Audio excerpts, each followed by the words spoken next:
Hello, this is Christina with Affordable Wonders, and in this lesson I'm going to teach you how to do a surface slip stitch. You'd use the stitch to make a drawing or spell a name or whatever your imagination tells you, or your pattern. Alright, so we start with your swatch, whatever. I have a swatch here of single crochets and your other contrasting color. You're gonna make a slip knot, and then instead of putting your slip knot on your hook and crocheting, what you're gonna do is gonna remove it, place it under your fabric.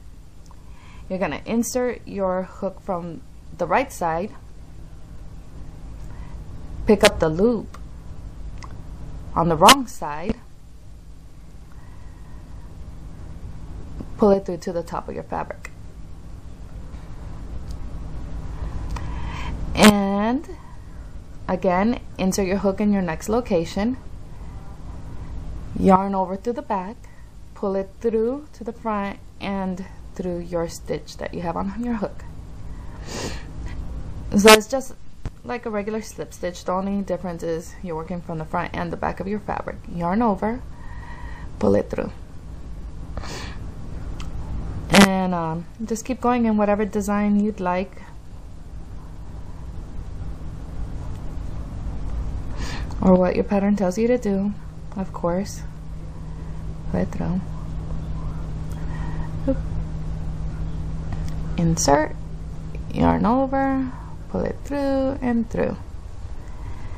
Let's turn it. Insert, yarn over, pull it through.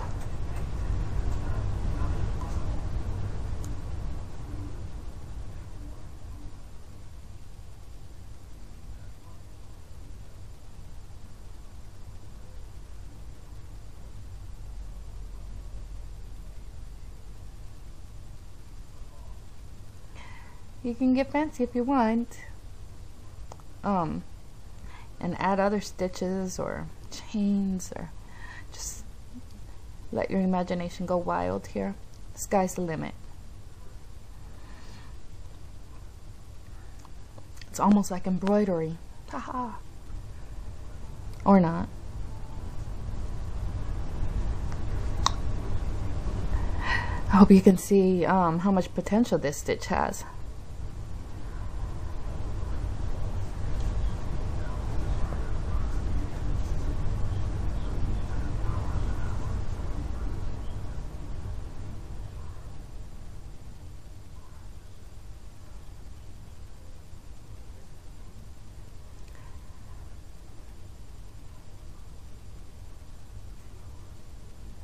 Now what I like to do to finish it off, if I'm doing like this where it completes a circle or where the front and the back meet, is I'd insert the hook in the where I started.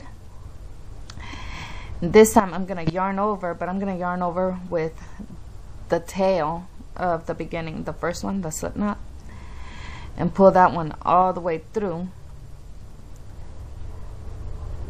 and then I'd pull the tail back through. This is just me. This is not by the book. It's me doing me. And then I would tie a knot and weave in the ends. You know? But there you have it. Ooh, it would look so cool to put another one here and then add some more, make a nose, a robot. Alright, well, again, this is Christina with Affordable Wonders. I hope you liked my tutorial. If you did, please like, share, show the love, subscribe. Thanks for watching. See you next time with another short tutorial. This tutorial is going to be to teach you how to work into the starting chain. There are several ways to do it. Obviously, there's the correct way, quote unquote. I say do the way that's easiest for you. Alright, so I guess the by the book way of working into the starting chain would be to start by going into the top 2 loops. So you're always going to skip the first one, and or more depending on what stitch you're working on. But so you're going to go through the top 2 loops. You always want to make sure your starting chain is loose, because this part could be pretty tricky. So there I have it through the top 2 loops. Yarn over, pull it through. I'm working a single crochet, but of course you could do this with any stitch. So again, top 2 loops, the front and the back.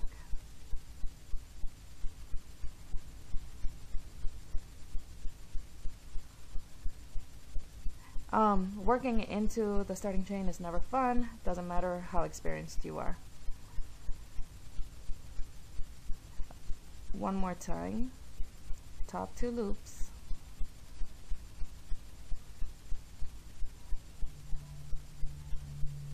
As you can see, this is why you want to start off with a loose chain. Yarn over, pull it through both. Yarn over, pull it through the 2 loops on your hook. Alright, so then we have work into the easier way. Again, not the correct way, but it is easier, is by working into the top loop and the back bump. Now the anatomy of a crochet stitch is you got the front loop, which is the strand that's closest to you out of the 2 that form the V up top. The back loop is the strand that's furthest away from you, and then the back bump is obviously the bump on the back. So the next stitch, you're going to go through both the top, the back loop and the back bump.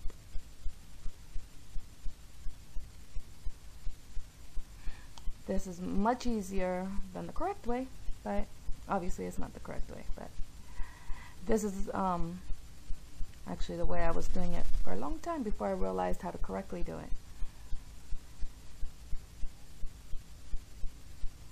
So again, back loop, back bump, and work your stitch.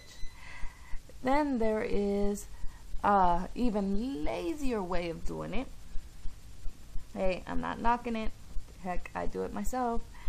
And that's by working through the back loop only.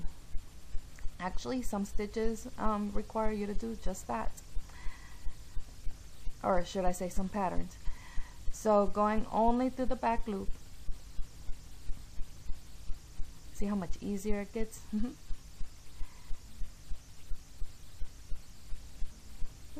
I'm losing it.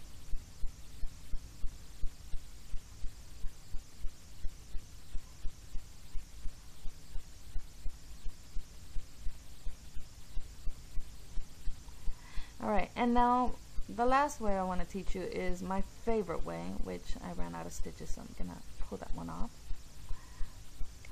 And that's working through the back bump only, and the reason I like that one is because it leaves this nice edge on your starting chain. As you can see, it's sloppy with all the other stitches. With this one, it leaves that V on the at the end of your work. So it is exactly as it implies, which is work into the back door, the back bump. You're only working into the bumps on the back of your V's.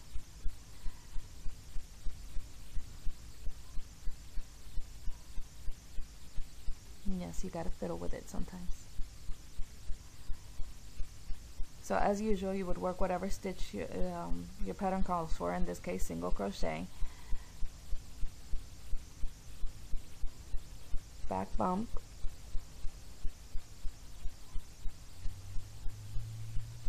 yarn over, pull it through, yarn over, pull through both loops on your hook. Ignore that, that's my alarm system. Alright, insert, do the back bump, yarn over, pull it through. And the reason I did more stitches of this is because I want to show you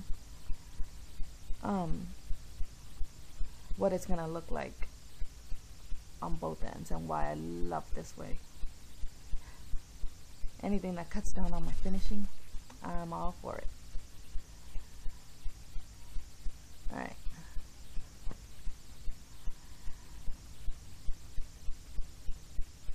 wonder if you could see that, but see the V's right there? Not so much on the other stitches, but see, that's the bottom, and then that's the top. So you got V's on both your bottom and your top. Anyway, so that's the end of my tutorial. I hope you enjoyed it.